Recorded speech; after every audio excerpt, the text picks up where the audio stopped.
नमस्कार दोस्तों, दिल से स्वागत है हमारे इस मोटिवेशनल लिनय यूट्यूब चैनल में। तो दोस्तों, बिना देरी किए वीडियो को शुरू करते हैं। एक गुरु समुद्र तट पर अपना आश्रम बनाकर रहते थे। वह प्रतिदिन शाम को आश्रम के बाहर खड़ा होकर समुद्र के ऊपर उड़ते हुए बाजों को बड़े ध्यान से देखता था। एक शाम हमेशा की तरह वह समुद्र के किनारे खड़ा होकर एक बाज को उड़ते हुए देख रहा था। अब उनके आश्रम के कुछ छात्र उनके पास आकर खड़े हो गए और वे सभी भी उड़ते हुए बाज को देखने लगे। कुछ देर तक बाज को देखने के बाद एक छात्र ने गुरु से पूछा, गुरुदेव, आप हर शाम इन उड़ते हुए पक्षियों को क्यों देखते हैं? शिष्य का यह प्रश्न सुनकर गुरु कुछ देर तक चुप रहे। फिर अचानक उन्होंने कहा, जिंदगी में कुछ बनना है तो बाज बनना होगा। कभी भी तोता न बने, क्योंकि तोता बहुत बोलता है लेकिन कभी ऊंचा नहीं उड़ पाता। लेकिन बाज हमेशा शांत रहता है, लेकिन उसमें आसमान छूने की क्षमता भी होती है। गुरु ने आगे कहा, आज मैं तुम्हें बाज के जीवन की 8 ऐसी बातें बताऊंगा जो हर मनुष्य को बाज से सीखनी चाहिए। इन 8 बातों में जीवन की बड़ी सीख छिपी है। पहली सीख, एकाग्रता।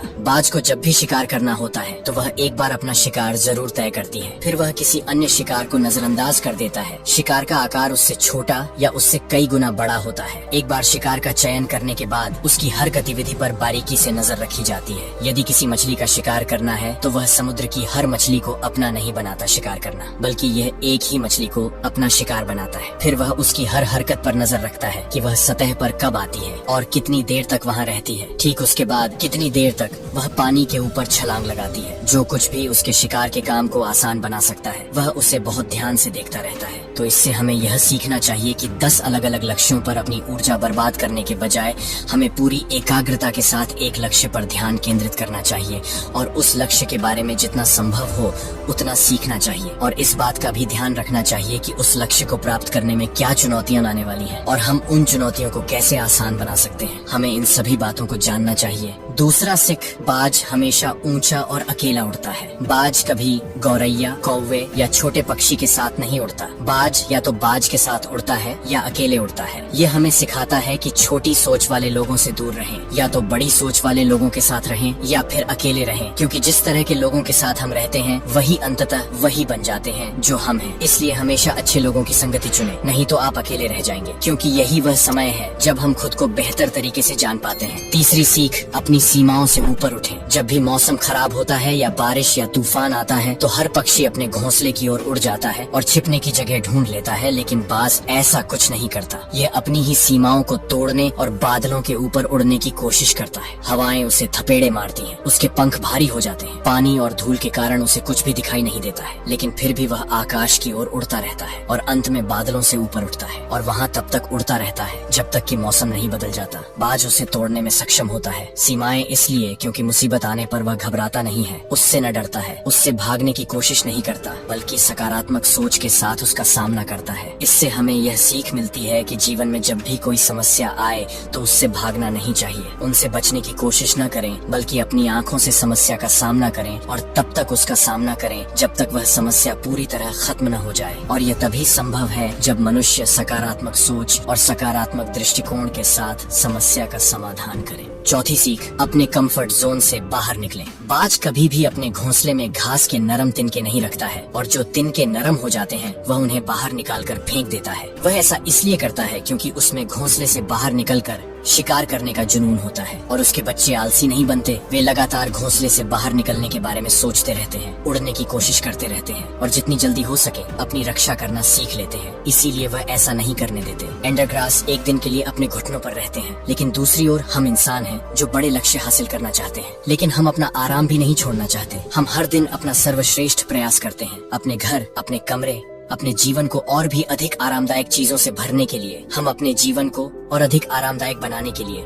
सब कुछ करते हैं। हम आराम को महत्व देते हैं। तो जीवन में यह घटना बाज हमें एक सबक सिखाता है कि अपना आराम छोड़ो, क्योंकि जहाँ आराम है वहाँ विकास नहीं होता है। खुद को हर दिन थोड़ा कठिन समय से गुजरने दो, क्योंकि यही वह है जो हमें मजबूत बनाता है और जीवन में आगे बढ़ता है। छठा सीख, बाज कभी मरा हुआ शिकार नहीं खाता, वह हमेशा जीवित शिकार का शिकार करता है। इससे हमें यह सीख मिलती है कि हमें कभी भी अतीत में नहीं रहना चाहिए। अपने अतीत में किसी को अपना अतीत लेकर नहीं घूमना चाहिए। मन में सफलताएं और असफलताएं, हमारा अतीत मर चुका है, अब ये कभी वापस नहीं आएगा। इसलिए अपने मृत सड़े हुए अतीत के विचारों पर ध्यान न दें और अपने आने वाले नए जीवन पर ध्यान केंद्रित करें। अपनी पुरानी यादों को छोड़ दें जो आपको परेशान करती है, क्योंकि वे अतीत हैं जो अतीत में है। इसे वर्तमान में लाओ, क्योंकि एक बार जब आपका अतीत आपके वर्तमान में आ जाता है तो आपका अतीत आपको कभी भी वर्तमान में जीने नहीं देगा। भले ही आपके अतीत में आपके साथ कितना भी बुरा हुआ हो, वह मर चुका है, इसलिए उस बाज की तरह बने जो कभी मरी हुई चीजों को नहीं खाता। 7वां सीख, साहस। इसे अकेले जाने के लिए बाज हमेशा अकेले ही शिकार करता है। शायद उसे भी पता है कि भीड़ हिम्मत तो देती है लेकिन हमारी हिम्मत छीन लेती है। जो अपने लक्ष्य के लिए अकेला ही निकल पड़ता है उससे अधिक साहस शायद ही किसी और में हो। बाज कभी दूसरे बाज की मदद नहीं लेता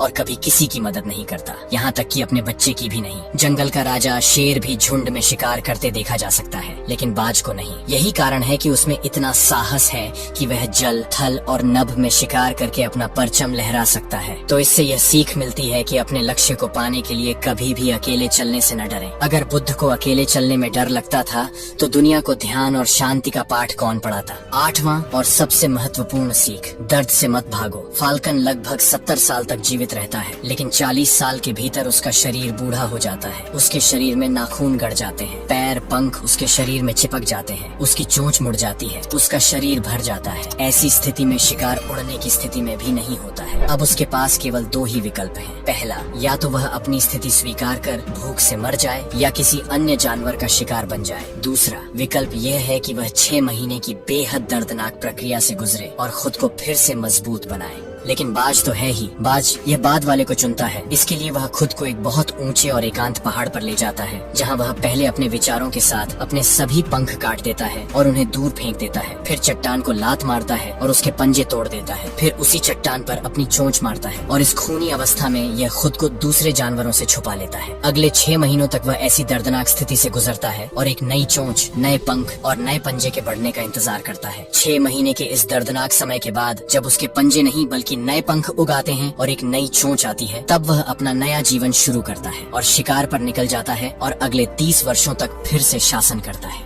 यह हमें सिखाता है कि जब समय आता है तो हमें कुछ नया पाने के लिए अपनी कुछ पुरानी आदतों को छोड़ना पड़ता है, चाहे इसे छोड़ना कितना भी मुश्किल क्यों ना हो, चाहे यह प्रक्रिया कितनी भी दर्दनाक क्यों ना हो। उसके लिए ऐसी चीजें छोड़ना जो हम पर बोझ डालती हैं, जो हमें रोकती हैं, जिनका हमारे जीवन में कोई उपयोग नहीं है, उन्हें छोड़ देना ही बेहतर है। गुरु ने आगे कहा, तो बाज से सीखने लायक ये 8 बातें थीं जो जीवन भर आपके काम आएंगी। शिष्यों ने कहा कि गुरु, हमने कभी नहीं सोचा था कि बाज जैसा पक्षी भी हो सकता है, इतना कुछ सीख सकते हैं। इसके बाद सभी शिष्यों ने भिक्षु को धन्यवाद दिया और अपने काम पर वापस चले गए। दोस्तों, मुझे उम्मीद है कि आपको इस कहानी से बहुत कुछ सीखने को मिला होगा और ये कहानी भी आपको अच्छा लगा होगा। अगर अच्छा लगा है तो वीडियो को लाइक और चैनल को सब्सक्राइब कर दीजिए। धन्यवाद।